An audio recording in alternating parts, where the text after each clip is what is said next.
I never imagined that leaving St. Catherine's orphanage at 25 would lead me to discover a family I never knew existed.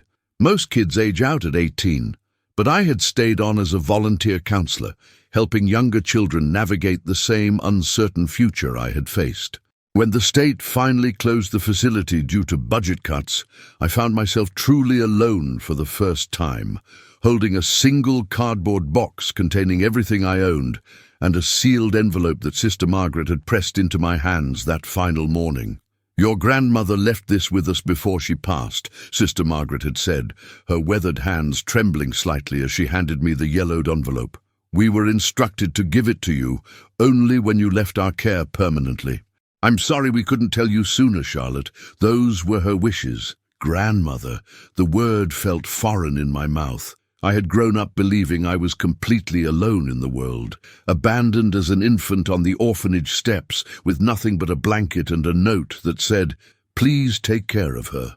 25 years of believing I had no one, and now this revelation that someone had actually known about me, had made arrangements, had cared enough to leave instructions. I sat on the orphanage steps one last time, the same steps where I had apparently been left as a baby, and opened the envelope with shaking hands. Inside was a handwritten letter on paper, so old it felt like fabric, a small brass key, and an address in Milbrook, Vermont, a town I had never heard of. The letter was dated September 1998, just months before I was born. "My dearest Charlotte," it began, and I had to stop reading for a moment because no one had ever called me their dearest anything. "If you're reading this, then I am gone, and you have finally left St. Catherine's care. I know you must have so many questions, and I wish I could have been there to answer them in person, but circumstances beyond my control made that impossible. I've kept a secret for most of my life, a secret that cost me everything I loved, but also gave me the strength to survive. At the address enclosed, you will find a property that has been held in trust for you since the day you were born. It's not much, just an old farmhouse and 12 acres in Vermont, but it's yours. More importantly, hidden on that property is the truth about who you are and where you come from. Look for the red tractor behind the barn. What you find there will explain everything. I'm sorry I couldn't be the grandmother you deserved, but please know that every decision I made was to protect you. With all my love, Eleanor Whitmore." I read the letter 3 times, memorizing every word, trying to imagine the woman who had written it. Eleanor Whitmore. I had a name now, a connection to someone who had thought about me, planned for me, loved me from a distance.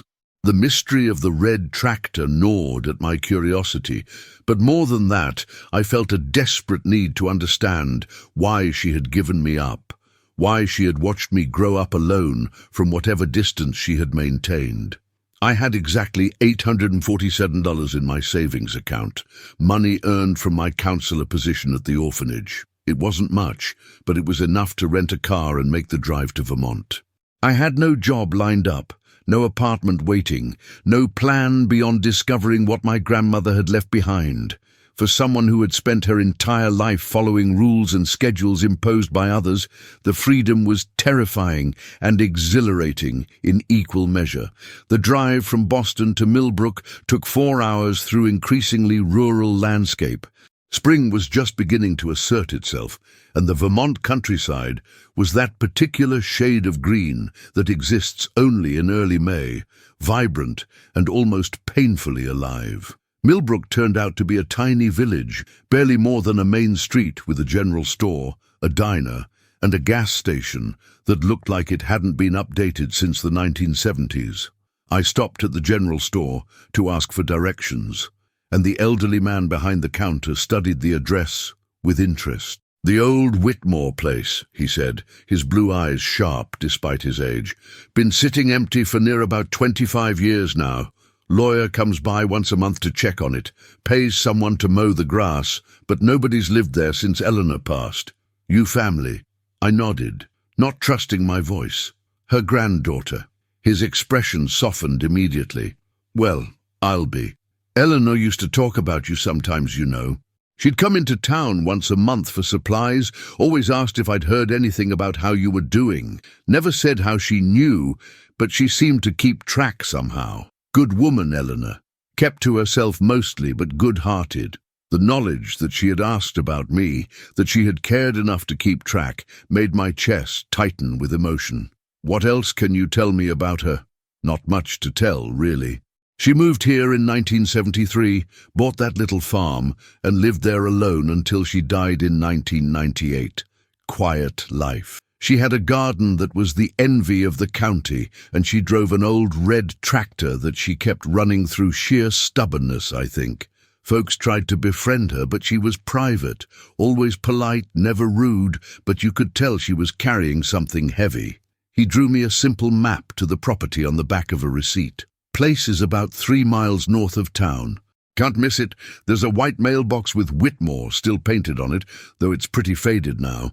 The driveway's a bit overgrown, but it's passable.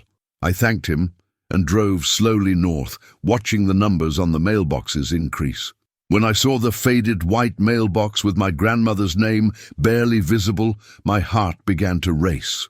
The driveway was indeed overgrown, more of a suggestion than an actual road, but my rental car managed it with only minor complaints.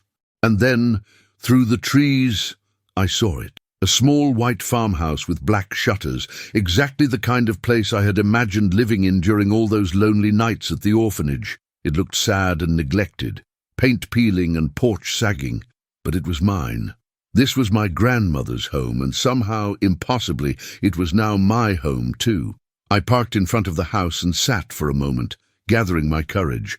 Behind the house, I could see the corner of a barn, weathered grey by years of Vermont weather, and somewhere behind that barn, according to my grandmother's letter, was a red tractor hiding the final secret of Eleanor Whitmore's life. The farmhouse key fit smoothly into the lock, as if it had been waiting all these years for exactly this moment. The door opened with a creak that echoed through the empty interior, releasing the musty smell of a place that had been closed up for too long. Inside, everything was exactly as my grandmother had left it, frozen in time, like a museum exhibit of a life interrupted. The furniture was simple but well made, covered in white sheets that had yellowed with age. Dust motes danced in the afternoon sunlight streaming through the windows, and I could see my footprints marking the floor as I walked through the rooms. The house was small, just a living room, kitchen, 2 bedrooms and a bathroom, but it felt substantial in a way that the institutional dormitories of St. Catherine's never had. This was a home, a place where someone had lived and made choices about what color to paint the walls and where to hang pictures. In the kitchen, I found dishes still in the drying rack beside the sink, as if Eleanor had washed them one final time before dying. The refrigerator was empty and unplugged, but the pantry still held canned goods with expiration dates from 1998. On the kitchen table sat a calendar, still turned to September 1998, with a circle around the 15th and the word Charlotte written in the date box, my birthday. She had marked my birthday on her calendar. I sat down at that table and cried for the first time since leaving the orphanage, overwhelmed by the evidence that I had mattered to someone, that my existence had been acknowledged and remembered, even though we had never met. After composing myself, I explored the bedrooms. The first was clearly Eleanor's, with a simple iron bed frame and a dresser that held clothes from another era. But the second bedroom made me stop in my tracks. It was a child's room, painted a soft yellow with white curtains, featuring small daisies. There was a crib in the corner, a changing table, and a rocking chair positioned near the window. Stuffed animals lined a shelf on the wall, and a mobile of stars and moons hung above the crib, waiting for a baby that had never slept there. This room had been prepared for me, I realized.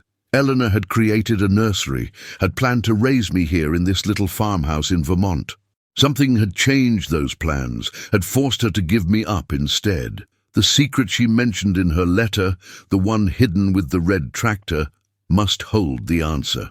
I left the house and walked around to the barn, my anticipation building with every step. The barn was larger than it appeared from the front, with big double doors that stood slightly ajar. Inside, it was dim and cool, smelling of old hay and motor oil.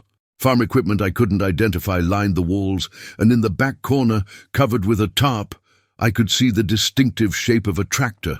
My hands trembled as I pulled the tarp away, revealing a 1972 International Harvester Cub Cadet, painted a distinctive red that had faded but not disappeared despite decades of neglect. It was smaller than I had expected, more of a garden tractor than a massive farm machine, but it was clearly the one Eleanor had mentioned, the one she had driven around town, keeping it running through stubborn determination.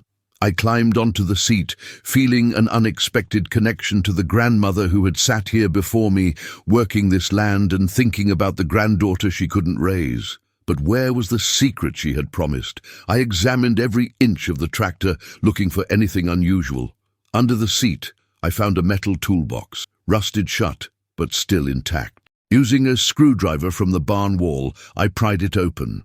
Inside, wrapped in oilcloth, were 3 items: a photograph, a stack of letters bound with string, and a small leather journal. The photograph showed a young woman, maybe 19 or 20, with dark hair and eyes that looked hauntingly familiar because they were the same shape as mine. She was standing next to a man in military uniform, both of them smiling with the particular intensity of people deeply in love. On the back, written in faded ink, it said, "Eleanor and James, June 1971, Fort Benning." I studied the photograph, trying to reconcile this vibrant young woman with the elderly grandmother I had imagined. The letters were all from James, written from various military bases, and eventually from Vietnam.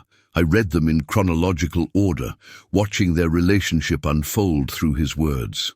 He wrote about his dreams for their future, about the farm they would buy together when he came home, about the children they would have. The last letter was dated December 1972, just before Christmas. "My darling Eleanor," it read, "I can't tell you where we are or what we're doing, but I need you to know that I love you more than life itself. If something happens to me, please remember that every moment with you was worth whatever comes next. I'm sending this letter with my friend Marcus, who's rotating home next week.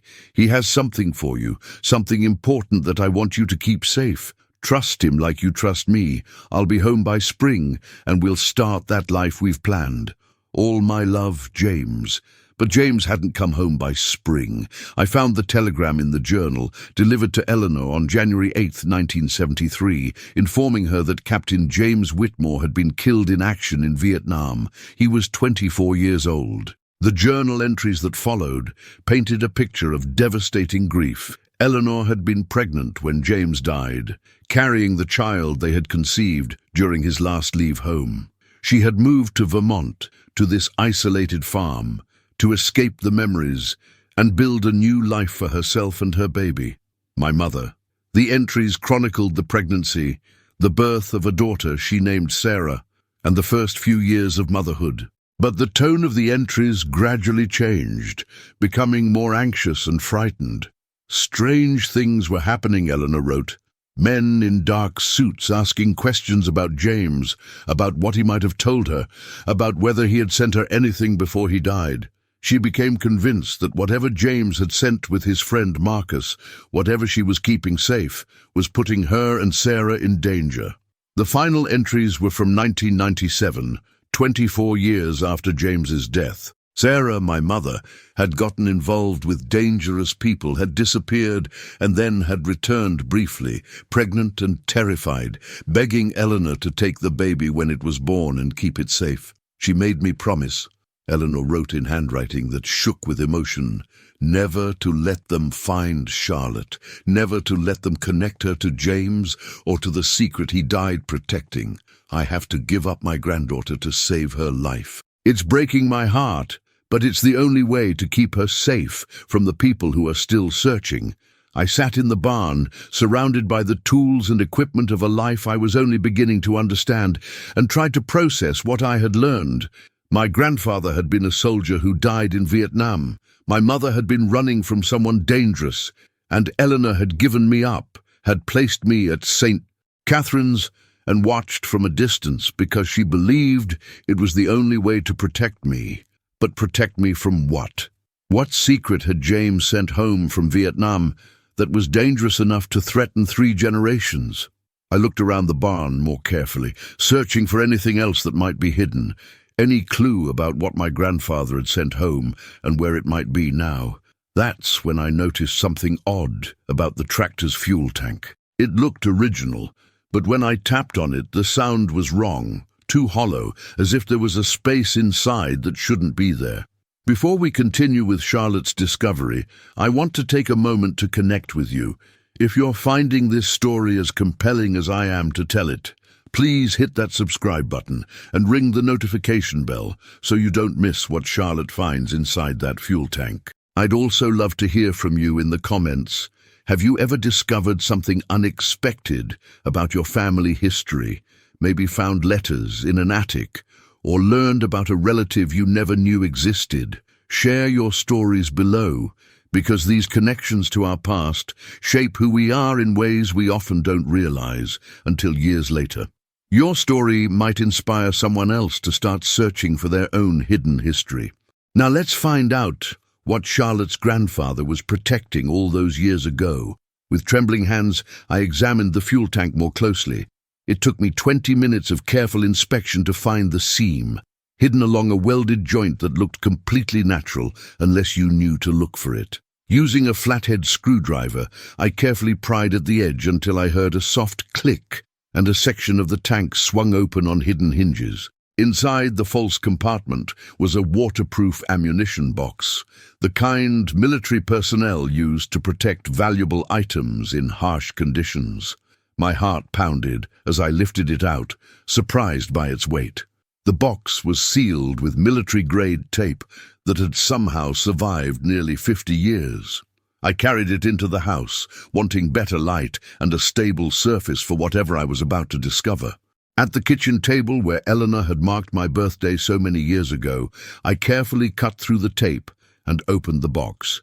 Inside were items that seemed incongruous together: a stack of photographs, several rolls of film still in their canisters, a small notebook filled with what looked like coordinates and codes, a military medal I later identified as a silver star, and a sealed envelope marked, "For Eleanor, open only if I don't come home."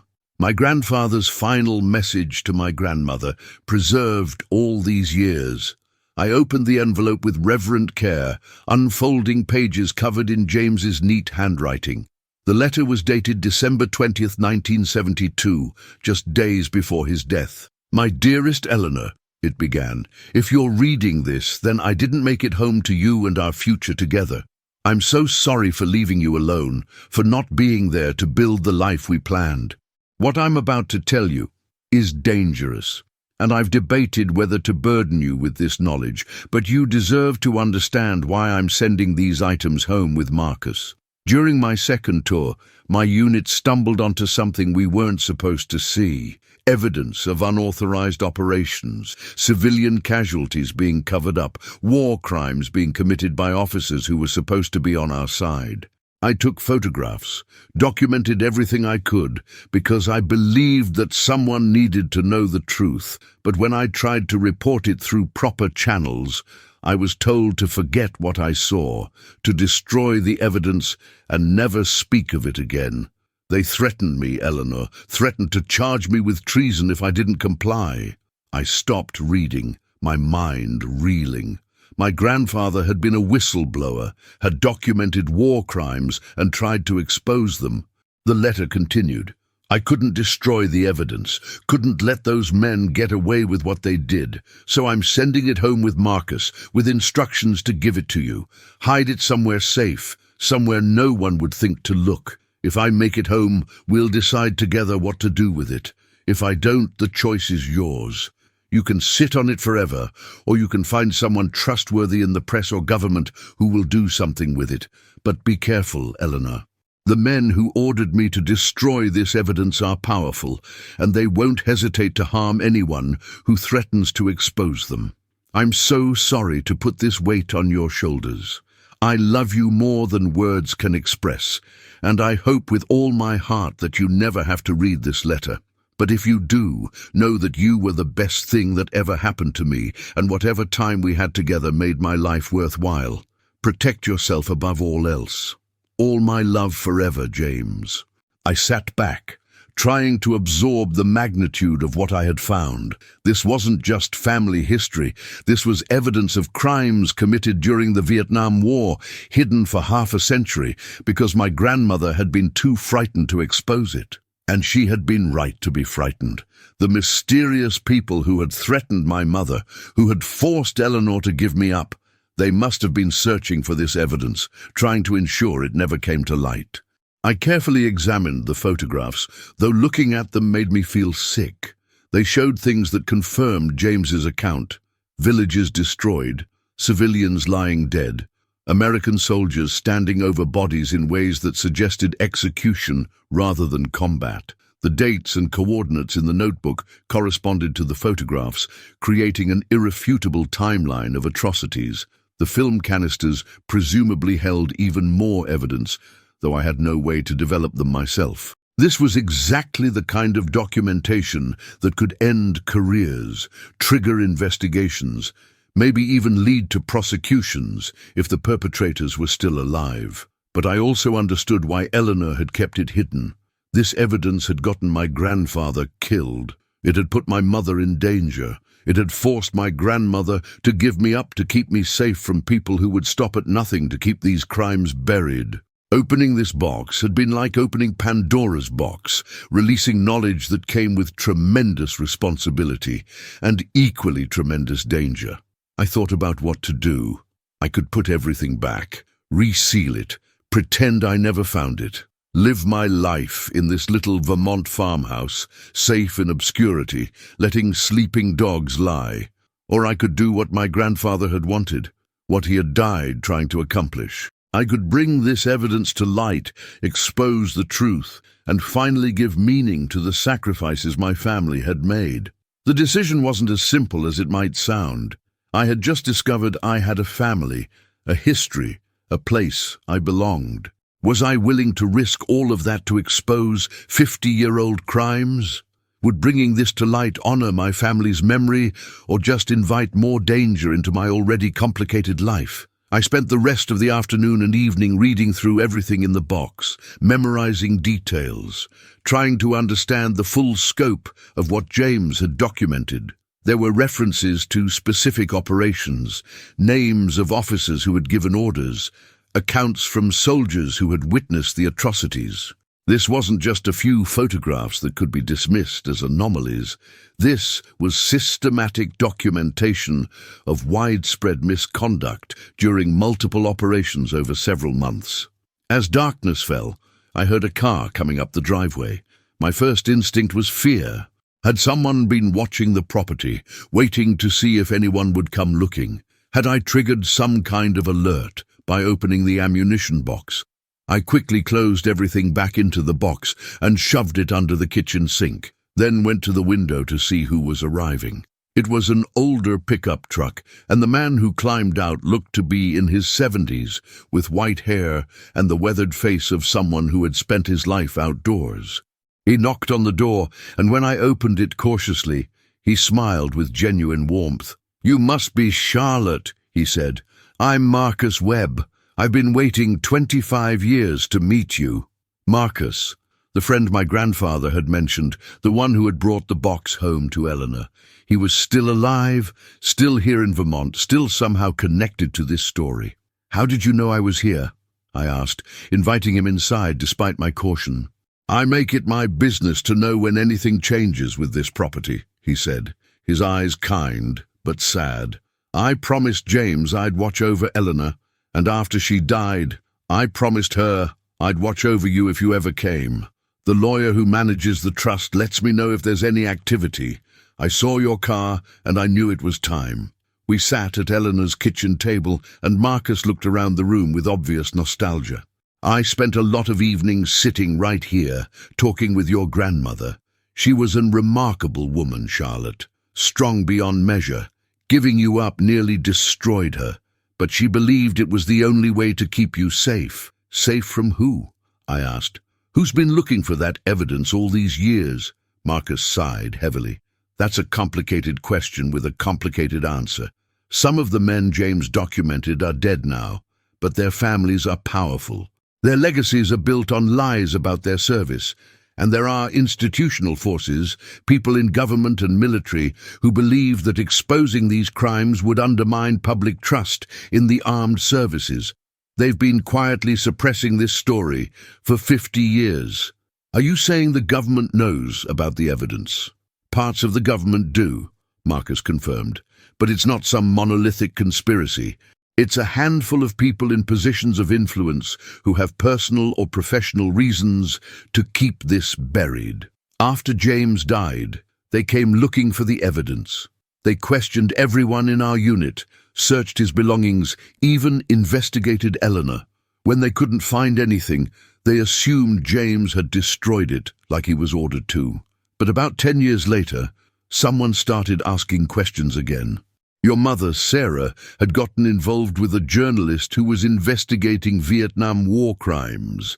I don't know if she told him about the evidence or if he figured it out some other way, but suddenly there were people watching Eleanor's house again, following her around town. That's when Sarah disappeared. When she came back pregnant with you, she was running from people who thought she knew where the evidence was hidden. I pulled the ammunition box from under the sink and placed it on the table between us. Well, now I know where it is. The question is, what do I do with it? Marcus looked at the box with an expression of profound sadness and relief. That's not my decision to make, Charlotte. James gave it to Eleanor, and Eleanor kept it safe for you. Whatever you decide, I'll support you. But I think you should know what the consequences might be before you choose. Marcus spent the next hour telling me everything he knew about the men who had been involved in the cover-up, and those who might still have an interest in keeping the evidence hidden.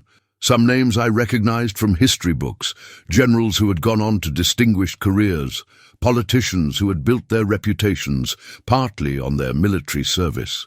Others were unfamiliar, sons and grandsons of the original perpetrators who had inherited not just wealth and position, but also the burden of protecting their family legacies. The landscape has changed since 1972, Marcus explained, accepting the cup of tea I had made from supplies I'd bought in town. Back then, revealing this kind of evidence could have ended the careers of powerful men and maybe even shifted public opinion about the war. Now most of those men are gone, and the war is history, but their families still have influence, and more importantly, there are institutional interests in keeping certain narratives intact. The military doesn't like admitting to systematic failures in oversight and justice. But surely, after 50 years, people deserve to know the truth, I argued. My grandfather died trying to expose this. My mother lived in fear because of it. My grandmother gave up everything to protect me from it. Doesn't that sacrifice mean something? It means everything, Marcus said gently, but you need to understand what you'll be walking into if you go public with this. There will be legal challenges, attempts to discredit the evidence and your family. They'll investigate every aspect of your life, looking for ammunition to use against you.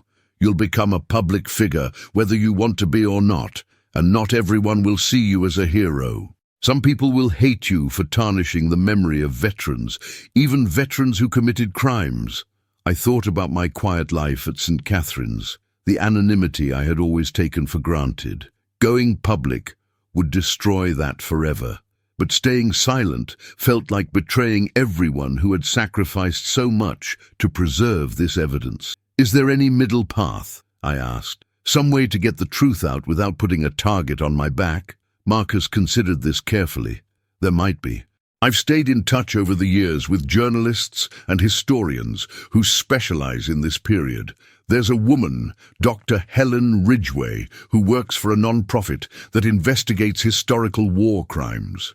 She spent 30 years building relationships with military officials, veterans groups, and government archives. If anyone could present this evidence in a way that leads to acknowledgement rather than just controversy, it would be her. She understands how to navigate the politics while still honoring the truth. Would she be willing to help? I think she'd consider it her life's work come to fruition, Marcus said. She's been chasing evidence of these specific operations for 20 years.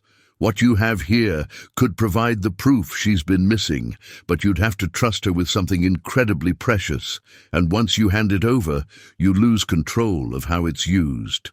The weight of the decision pressed down on me like a physical force.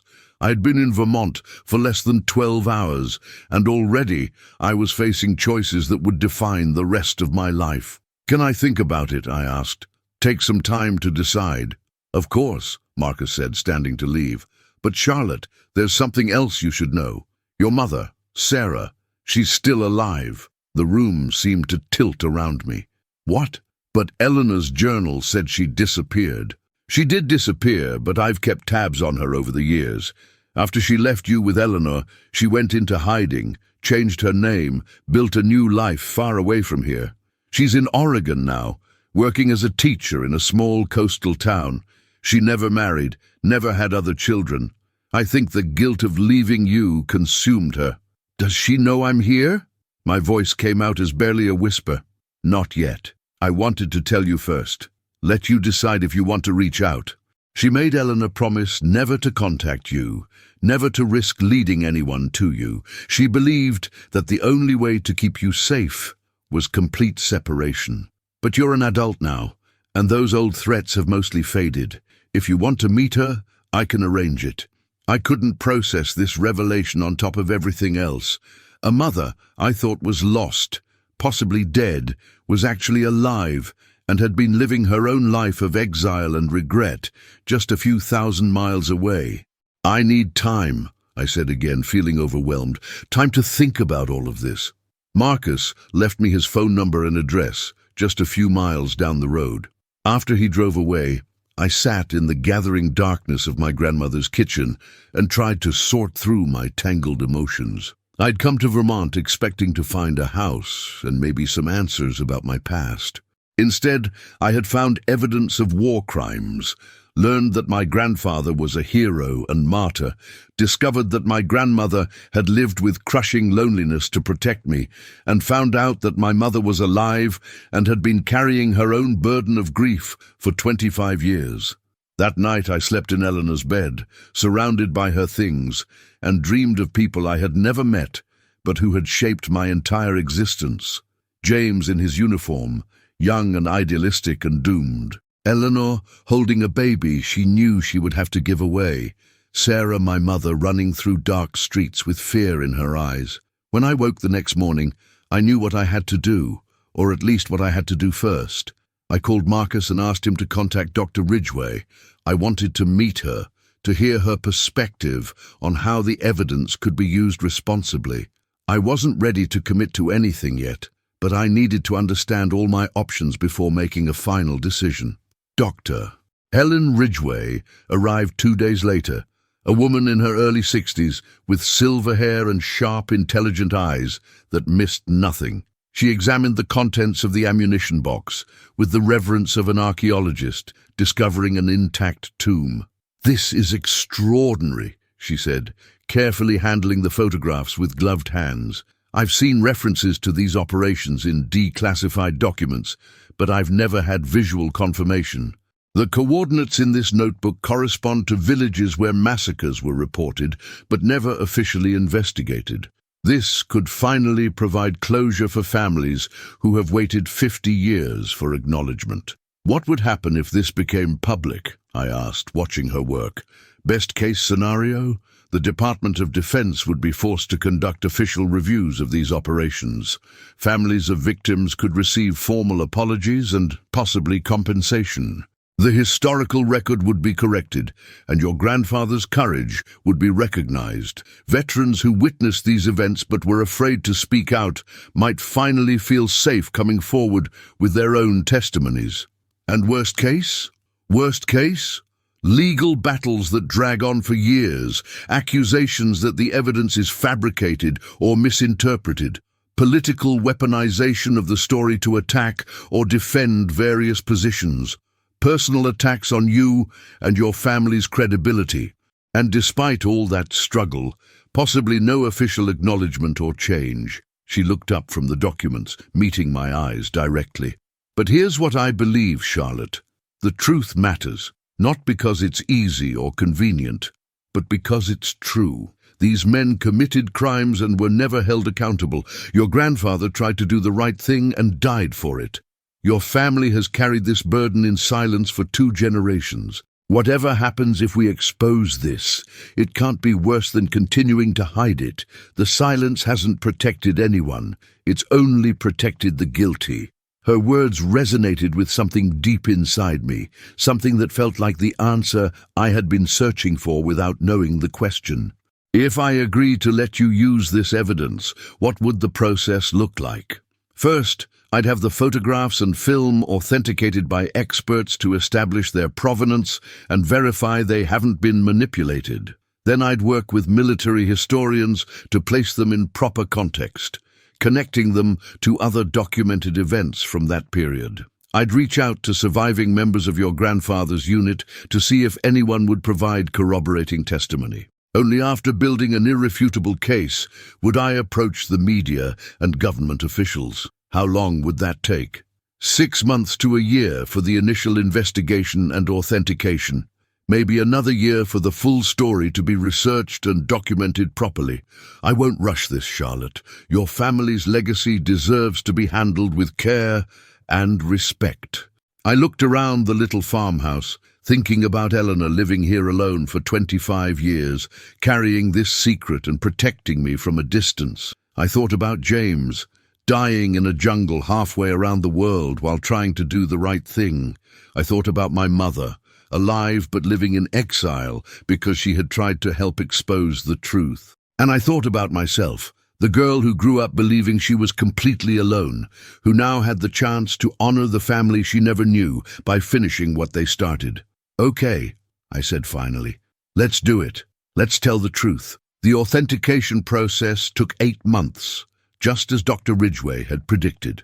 During that time, I settled into life in Milbrook, renovating Eleanor's farmhouse and learning about the grandmother I had never met through the neighbors who remembered her.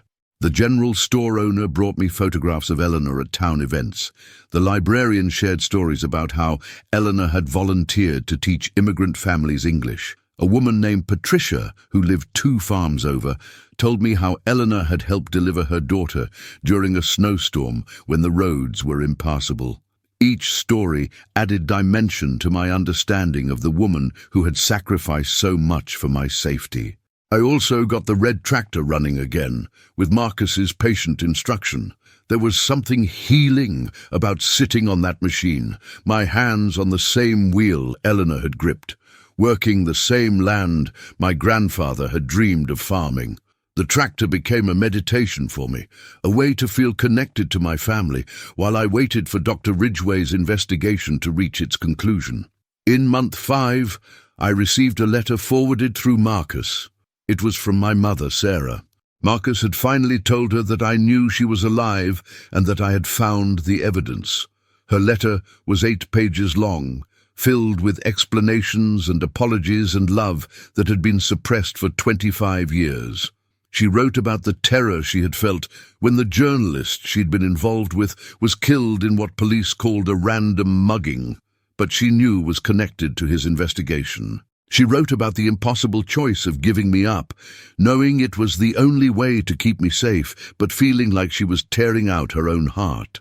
She wrote about the years she had spent watching from a distance, sending anonymous donations to St. Catherine's, praying that I would grow up happy and whole despite her absence. "I know I have no right to ask for your forgiveness," she wrote near the end.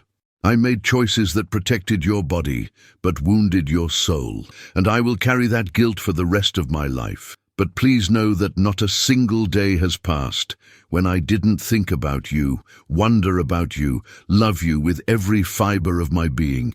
If you never want to meet me, I will understand and respect that decision. But if you're willing to let me explain in person, to hear my voice say the words I've wanted to say since the day you were born, I will come to Vermont whenever you're ready. Your mother, Sarah." I read the letter so many times I memorized it. The anger I thought I would feel never materialized. Instead, I felt a profound sadness for all of us, for the losses we had endured and the years we had lost because of crimes committed in a jungle before I was born. I called Marcus and asked him to tell Sarah that I wanted to meet her. 2 weeks later, on a bright October afternoon, a rental car pulled into my driveway and a woman who looked like an older version of me stepped out. We stood there for a long moment, separated by 25 feet of gravel and 25 years of absence, just looking at each other. Then Sarah started crying, and I found myself walking toward her. And then we were holding each other, both of us sobbing, both of us saying, "I'm sorry," over and over, even though neither of us had anything to apologize for.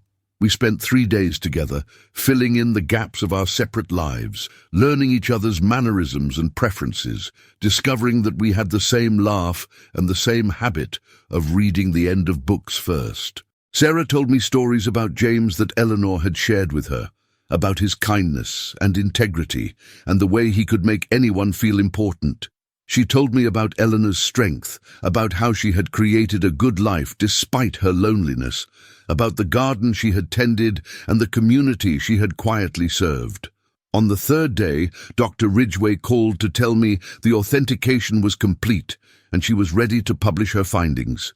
Major news outlets were interested, and several veterans from my grandfather's unit had agreed to provide interviews corroborating the evidence. The story would break in 2 weeks. Sarah held my hand as I listened to Dr. Ridgway outline the media strategy. "Are you sure you want to do this?" Sarah asked after I hung up. "It's not too late to change your mind. We could rebury the box, walk away, let it stay hidden." I thought about that option, about the quiet life I could live in this little Vermont farmhouse, anonymous and safe. But I thought about James, dying at 24, trying to do the right thing.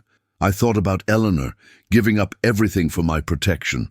I thought about Sarah, living in exile for decades, and I thought about the victims in those photographs, people whose deaths had been covered up and forgotten. "No," I said firmly, "the silence ends with me. Whatever happens, at least we'll know we tried to tell the truth." The story broke on a Tuesday morning in November.